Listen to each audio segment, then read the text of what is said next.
welcome to Overdrive. I'm Shireen Bhan. Now let's start the show with a story that's been in the making for 4 years. That's right, that's how long the Overdrive team has been clamoring to get its hands on the Toyota Fortuner. It's finally here, it's launched in India, and Sirish took it out for a first drive. Today we'll do a quick lesson in economics. This is demand, this is supply.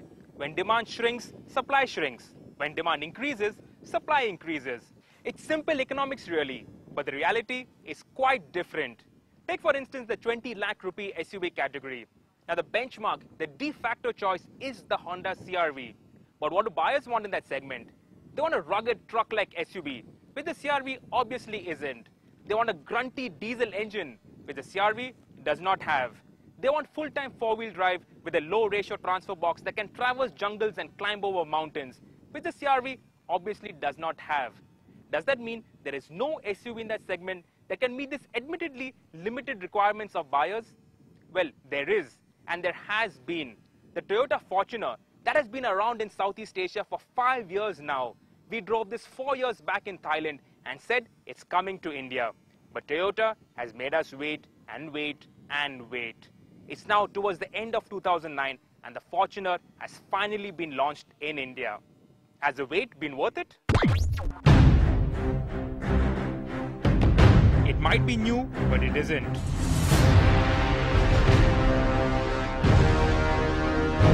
New, that is. Much like the Innova, the Fortuner 2 had a midlife facelift last year, which is what we get, but the SUV itself is almost 5 years old. And like all Toyotas, it's an extremely conservative design. You could call it bland and nobody will take offense. There's nothing really of interest that jumps out, grabs you by the scruff of the neck and screams at you to stare. Thankfully though, she's big and properly intimidating. If your main aim in life is to bully other road users, this will do just fine.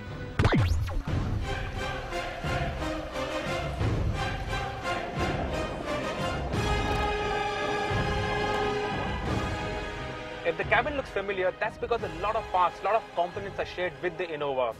That's what gives Toyota its great cost advantage, its great profitability. The steering wheel, the gear lever, the switches, it's all common. But is that a bad thing? I don't think so.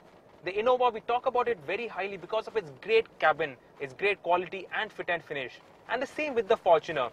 Everything is built very well. It feels like it can take a solid beating. And that's what you want in an SUV. Not only is build quality faultless, equipment levels are also quite lavish. Integrated CD player with steering wheel controls, leather upholstery, airbags, ABS, alloys, climate control and rear aircon. It also has a third row of seats, and unlike other SUVs, this third row is no joke. Now the reason why we all knew the Fortuner was coming to India was because it's based on the same platform as the Innova and the Hilux pickup truck sold in Southeast Asia. It's part of the same IMV family, International Multi-Purpose Vehicle Platform. But for India, the Fortuner now gets what's called TOP, Toyota Outstanding Platform. I guess for an outdoorsy car, you need an outstanding platform. Only the Japanese can do that. She runs a similar suspension setup to the Innova. MacPherson struts at the front, a non-independent rear and a ladder frame chassis. What it does is add lots of unsprung mass, and because there's no car-like monocoque construction, her dynamics are decidedly old school. This is not an SUV that you will trouble other cars with around twisty roads. Forget all that CR-V style out-handling your car dynamics.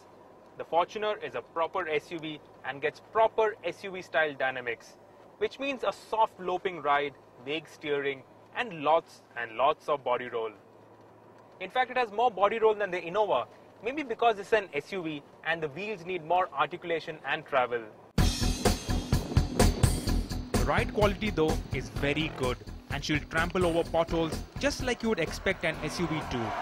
But the non-independent rear does mean sharp bumps and undulations will jolt passengers. And over uneven roads, there's too much pitch, roll and wallow. Decidedly more body movement than an Innova. But it's only over a very tight and winding mountain section that the Innova can keep up, because the Fortuner gets a bigger engine. It's a 3-litre common rail turbocharged direct injection diesel that makes 171 PS of power and 353 Newton meters of torque. is the biggest and most powerful engine that you can get in this class. This is a lazy engine that prefers you ride the well-endowed torque curve rather than gun it to the red line in every gear. But when you do gun it, 100 kmph comes up in a rather rapid 12.9 seconds and top speed is 170 kilometers an hour. It's also made it to very good fuel efficiency. In the city, we got 10.1 kilometers to the liter. Now this is not a sissy soft-roader, this is a proper hardcore off-roader, and that's why it gets a proper hardcore low-range transfer box, which is activated not by buttons or switches, but by a proper lever. On the fly, you can shift it into 4-wheel drive high, and when you stop, put it in neutral, shift the lever in front, and you get 4-wheel low. Now that doubles the torque that you get in lower gears, and that gives far greater traction and tractability off-road.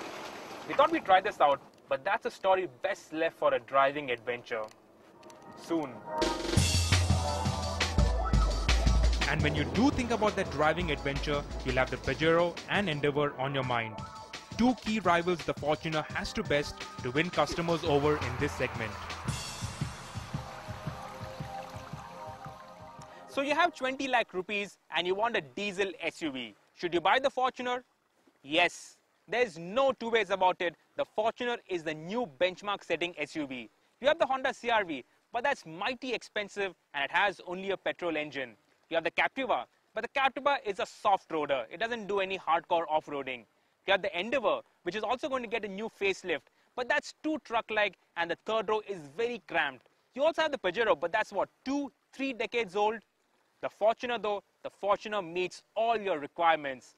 And incredibly, it's very well priced too at 19 lakh rupees. That wait has been worth it. Well, it looks like we need to put together another mega comparison test fairly soon, and this time with SUVs on Overdrive. Time for us to take a commercial break.